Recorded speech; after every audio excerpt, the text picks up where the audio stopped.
Chapter 16. Diamond's shop wasn't set up in a room, but instead in one of the long corridors of the catacombs. I assumed that the other end of the corridor was either a dead end or had guards. The space was lit from above by portable lights that were almost blinding after the general darkness of the catacombs. Those lights shone on guns. Hundreds of them hung on the walls of the hallway. Beautiful polished steel and deep muted blacks. Assault rifles. Handguns. Massive electron-compressed beasts like the one Abraham carried with full gravitronics. Old-style revolvers, grenades in stacks, rocket launchers. I'd only ever owned 2 guns, my pistol and my rifle. The rifle was a good friend. I'd had her for 3 years now, and I'd come to rely on her a lot. She worked when I needed her. We had a great relationship. I cared for her, and she cared for me. At the sight of Diamond's shop, though, I felt like a boy who'd only ever owned a single toy car and had just been offered a showroom full of Ferraris. Abraham sauntered into the hallway. He didn't give the weapons much of a look. Megan entered, and I followed on her heels, staring at the walls and their wares. "Wow," I said. "It's like a banana farm for guns." "A banana farm," Megan said flatly. "Sure, you know how bananas grow from their trees and hang down and stuff?" "Knees, you suck at metaphors." I blushed. An art gallery, I thought. I should have said like an art gallery for guns. No, wait, if I said it that way, that would mean the gallery was intended for guns to come and visit. A gallery of guns, then? "How do you even know what bananas are?" Megan said quietly as Abraham greeted a portly man standing beside a blank portion of the wall. This could only be Diamond. "Steelheart doesn't import from Latin America." "My encyclopedias," I said, distracted. "A gallery of guns for the criminally destructive." I should have said that. That sounds impressive, doesn't it? Read them a few times. Some of it stuck. "Encyclopedias." "Yeah, which you read a few times." I stopped, realizing what I'd said. No. I mean, I just browsed them. You know, looking for pictures of guns. You are such a nerd," she said, walking ahead to join Abraham. She sounded amused. I sighed, then joined them and tried to get her attention to show off my new metaphor, but Abraham was introducing us. "New kid," he said, gesturing to me. "David." Diamond nodded to me. He had on a brightly colored floral patterned shirt, like people supposedly once wore in the tropics. Maybe that was where I'd gotten the whole banana metaphor. He had a white beard and long white hair, though he was balding at the front, and wore a huge smile that sparkled in his eyes. "I assume," he said to Abraham, "you want to see what's new, what's exciting. You know my other clients haven't even been through here yet. You're the first picks." "And highest prices," Abraham said, turning to look at the wall of guns. "Death comes at such a premium these days." "Says the man carrying an electron-compressed Manchester 451, Diamond said, "with gravitronics and a full grenade dock. Nice explosions on those. Little on the small side, but you can bounce them in really fun ways."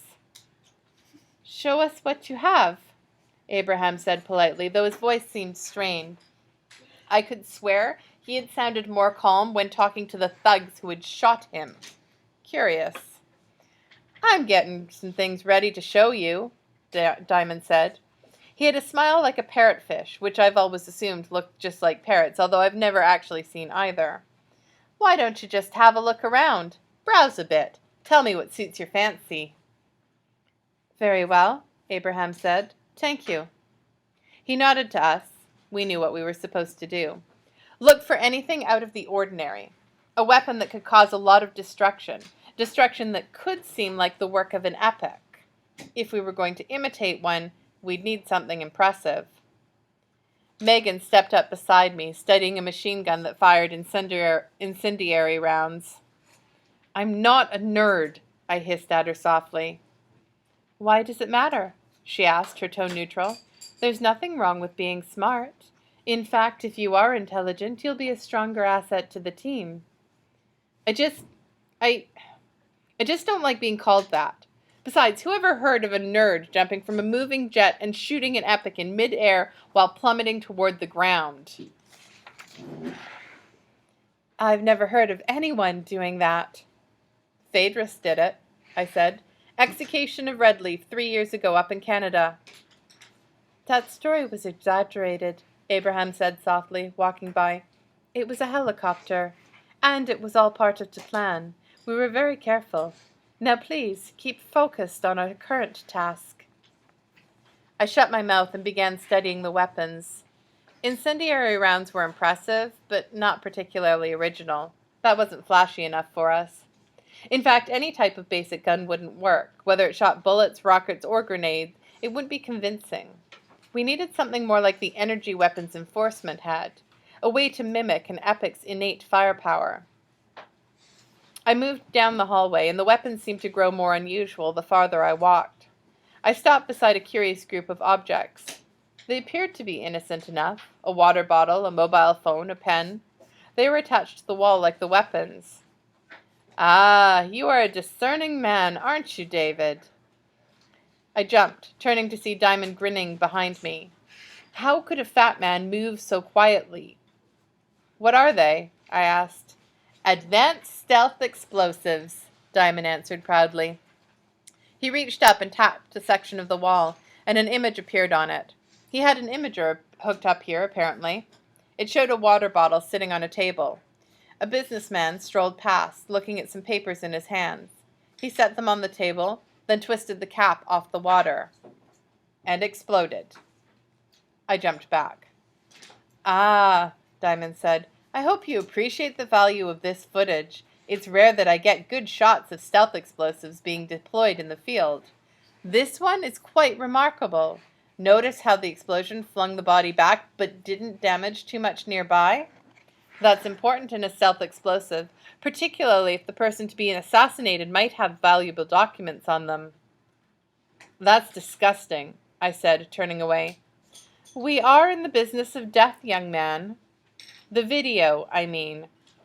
He wasn't a very nice person, if it helps. I doubted that mattered to Diamond. He seemed affable as he tapped the wall. Good explosion. I'll be honest, I have to keep these to sell just because I like showing off that video. It's one of a kind. Do they all explode? I asked, examining the innocent-looking devices. The pen is a detonator, Diamond said.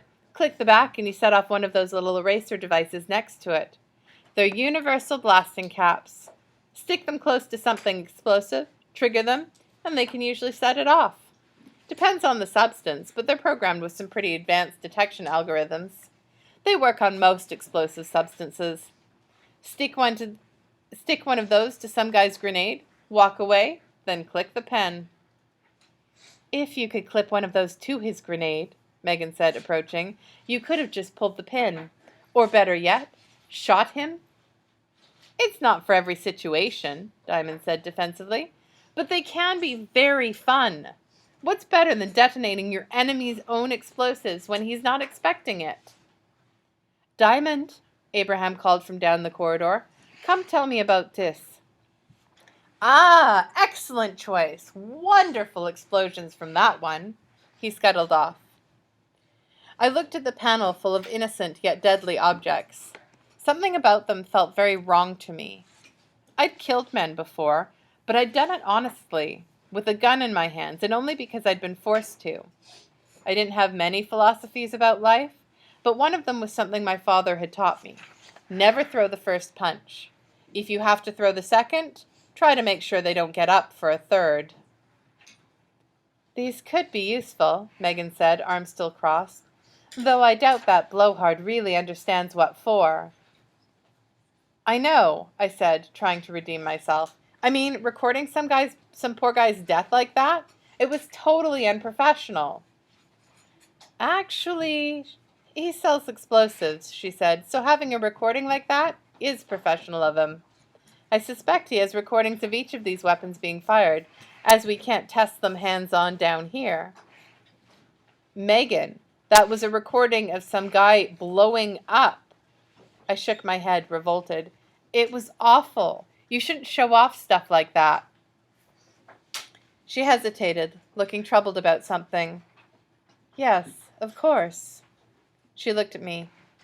You never did explain why you were so bothered about being called a nerd. I told you. I don't like it because, I want to do awesome stuff. And nerds don't. That's not it, she said, staring at me coolly. Sparks, but her eyes were beautiful. There's something deeper about it that bothers you, and you need to get over it. It's a weakness. She glanced at the water bottle, then turned and walked over to the thing Abraham was inspecting. It was some kind of bazooka. I secured my rifle over my shoulder and stuck my hands in my pockets. It seemed that I was spending a lot of time lately getting lectured. I'd thought leaving the factory would end all of that, but I guess I should have known better. I turned from Megan and Abraham and looked across at the wall nearest me. I was having trouble focusing on the guns, which was a first for me. My mind was working over what she'd said. Why did being called a nerd bother me? I walked over to her side. Don't know if it's what we want, Abraham was saying. But the explosions are so big, Diamond replied. It's because they took the smart ones away, I said softly to Megan. I could feel her eyes on me, but I continued staring at the wall. A lot of kids at the factory tried so hard to prove how smart they were, I said quietly. We had school, You went to school half the day, worked the other half unless you got expelled. If you did poorly, the teacher just expelled you, and after that, you worked full days.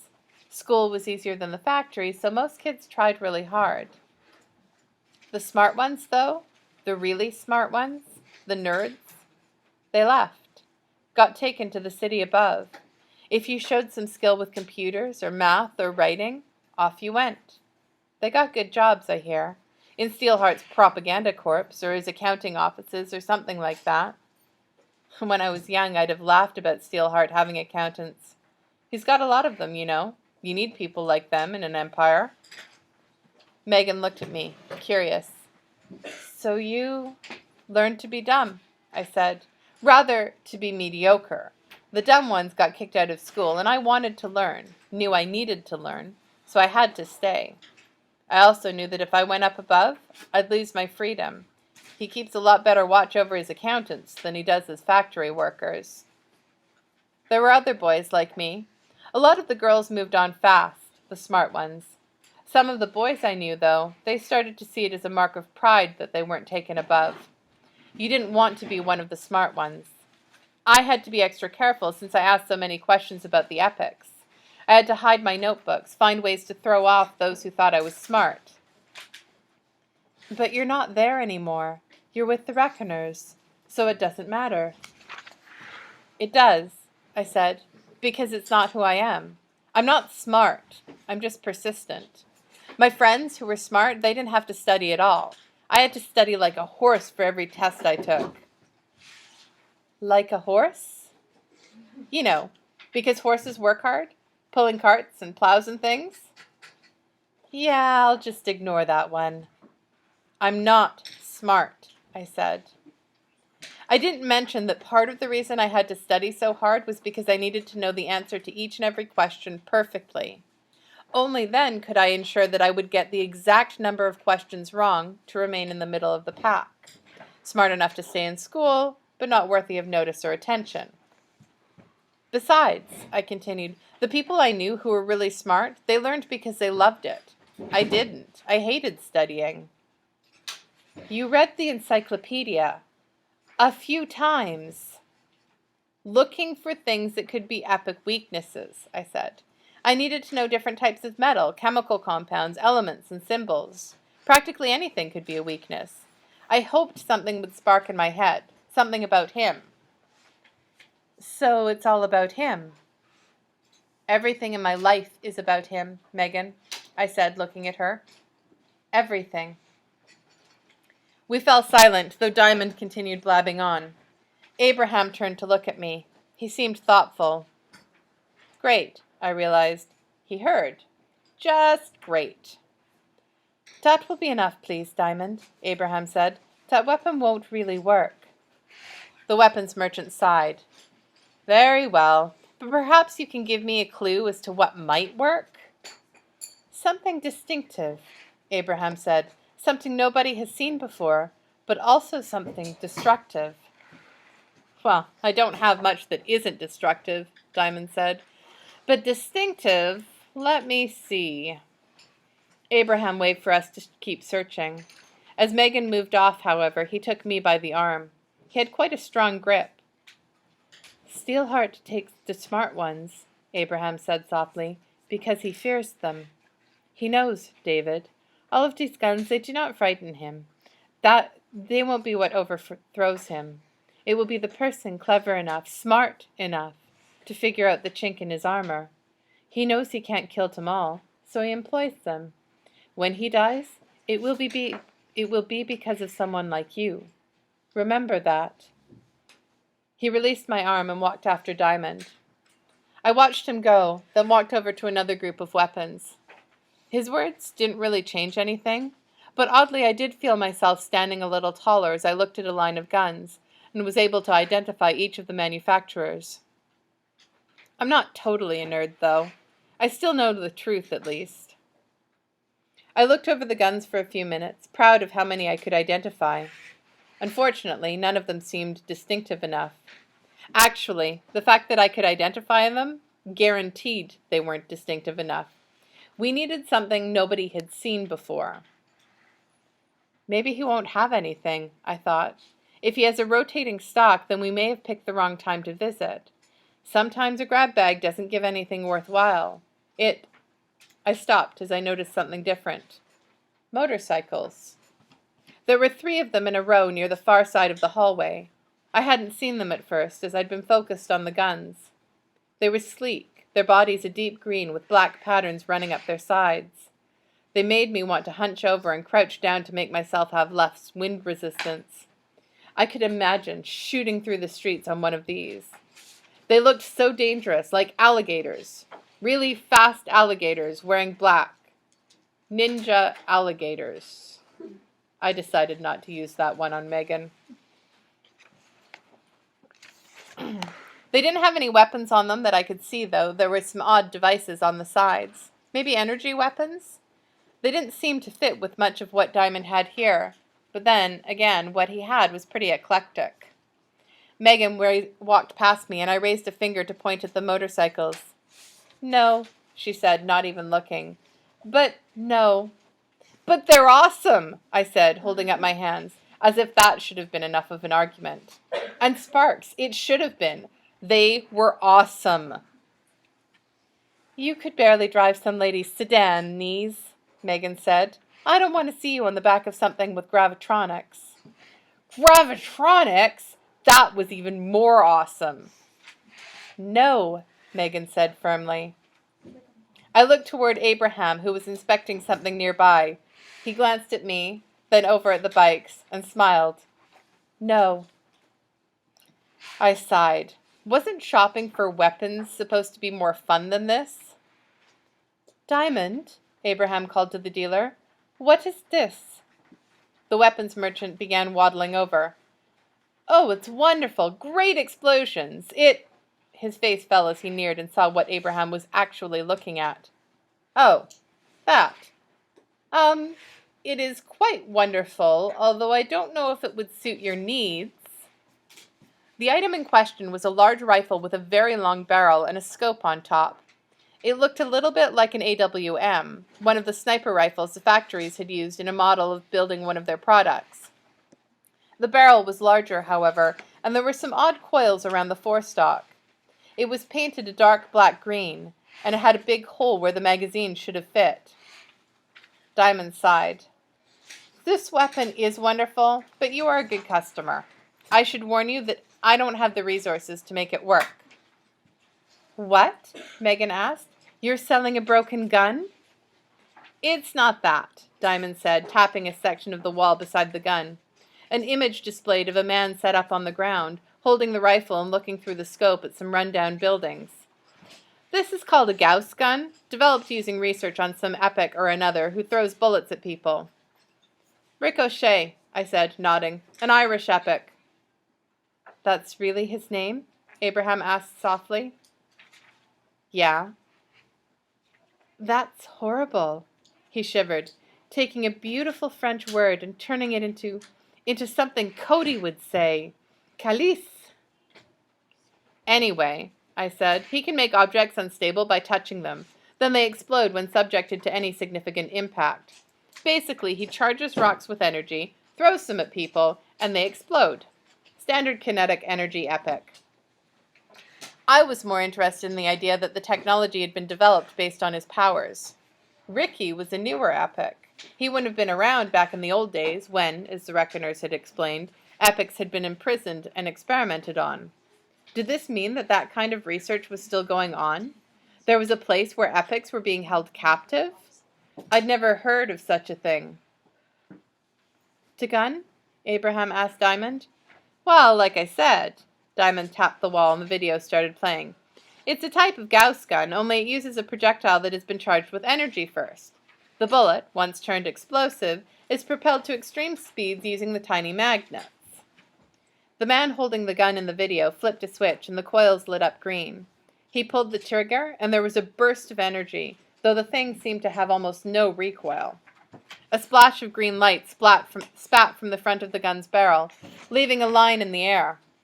One of the distant buildings exploded, giving off a strange shower of green that seemed to warp the air. We're not sure why it does that, Diamond admitted, or even how. The technology changes the bullet into a charged explosive. I felt a shiver, thinking about the tensors, the jackets, the technology used by the Reckoners. Actually, a lot of the technology we now use had come with the advent of the epics. How much of it did we really understand? We were relying on half-understood technology built from studying mystifying creatures who didn't even know how they did what they did themselves. We were like deaf people trying to dance to a beat we couldn't hear, long after the music had actually stopped. Or, wait, I don't know what that was actually supposed to mean. Anyway, the lights given off by that gun's explosion were very distinctive, beautiful even. There didn't seem to be much debris, just some green smoke that still floated in the air, almost as if the building had been transformed directly to energy. Then it hit me. Aurora Borealis, I said, pointing. It looks like the pictures I've seen of it. Destructive capability looks good, Megan said. That building was almost completely knocked down by one shot. Abraham nodded. It might be what we need. However, Diamond, might I inquire about what you mentioned earlier? You said it didn't work. It works just fine, the merchant said quickly, but it requires an energy pack to fire. A powerful one. How powerful? 56 kc, Diamond said, then hesitated. Per shot. Abraham whistled. Is that a lot? Megan asked. Yeah, I said in awe. Like several thousand standard fuel cells worth. Usually, Diamond said, you need to hook it up by cord to its own power unit. You can't just plug this bad boy into a wall socket. The shots on this demo were fired using several 6-inch cords running back to a dedicated generator. He looked up at the weapon. I bought it hoping I could trade a certain client for some of his high-energy fuel cells, then actually be able to sell the weapon in working condition. Who knows about this weapon? Abraham asked. Nobody, Diamond said. I bought it directly from the lab that created it, and the man who made this video was in my employ. It's never been on the market. In fact, the researchers who developed it died a few months later. Blew themselves up, poor fools. I guess that's what you get when you routinely build devices that supercharge matter. We'll take it, Abraham said. You will? Diamond looked surprised, and then a smile crossed his face. Well, what an excellent choice. I'm certain you will be happy. But again, to clarify, this will not fire unless you find your own energy source. A very powerful one, likely one you won't be able to transport. Do you understand? We will find one, Abraham said. How much? 12, Diamond said, without missing a beat. You can't sell it to anyone else, Abraham said, and you can't make it work. You'll be getting 4. Thank you. Abraham got out a small box. He tapped it and handed it over. And we want one of those pen exploder things thrown in, I said on a whim as I held my mobile up to the wall and downloaded the video of the Gauss gun in action. I almost asked for one of the motorcycles, but figured that would really be pushing things. Very well, Diamond said, holding up the box Abraham had given him. What was that, anyway? Is Fortuity in here? He asked. Alas, Abraham said, our encounter with him did not leave time for proper harvesting, but for others, including absence. Harvesting. What did that mean? Absence was an epic that the Reckoners had killed last year. Diamond grunted. I found myself very curious as to what was in that box. Also, here. Abraham handed over a data chip. Diamond smiled, taking it. You know how to sweeten a deal, Abraham. Yes, you do. Nobody finds out that we have this, Abraham said, nodding toward the gun. Do not even tell another person that it exists. Of course not, Diamond said, sounding offended. He walked over to pull a standard rifle bag out from under his desk, then began to get the Gauss gun down. What did we pay him with? I asked Megan, speaking very softly. When epics die, something happens to their bodies, she replied. Mitochondrial mutation, I nodded. Yeah. Well, when we kill an epic, we harvest some of their mitochondria, she said. It's needed by the scientists who build all this kind of stuff. Diamond can trade it to secret research labs. I whistled softly. Wow. Yeah, she said, looking troubled. The cells expire after just a few minutes if you don't freeze them, so that makes it hard to harvest. There are some groups out there who make a living harvesting cells. They don't kill the epics, they just sneak a blood sample and freeze it. This sort of thing has become a secret, high-level currency. So that was how it was happening. The epics didn't even need to know about it. It worried me more deeply, however, to learn about this. How much of the process did we understand? What would the epics think of their genetic material being sold at market? I'd never heard any of this, despite my research into epics. It served as a reminder. I might have figured out a few things, but there was an entire world out there beyond my experience. What about the data chip Abraham gave him? I asked. The thing Diamond called a deal sweetener? That has explosions on it, she said. Ah, of course. Why do you want that detonator? I don't know, I said. It just sounded fun. And since it looks like a while till I'll get one of those bikes, you'll never get one of those bikes. I thought I'd ask for something. She didn't reply, though it seemed as if I'd unintentionally annoyed her. Again, I was having a tough time deciding what was bothering her. She seemed to have her own special rules for what constituted being professional and what didn't. Diamond packed up the gun and to my delight tossed in the pen detonator and a small pack of the erasers that worked with it. I was feeling pretty good about getting something extra. Then I smelled garlic. I frowned. It wasn't quite garlic, but it was close. What was garlic? Phosphorus smelled like garlic. We're in trouble, I said immediately. Night Wielder is here. Oh no. Come on.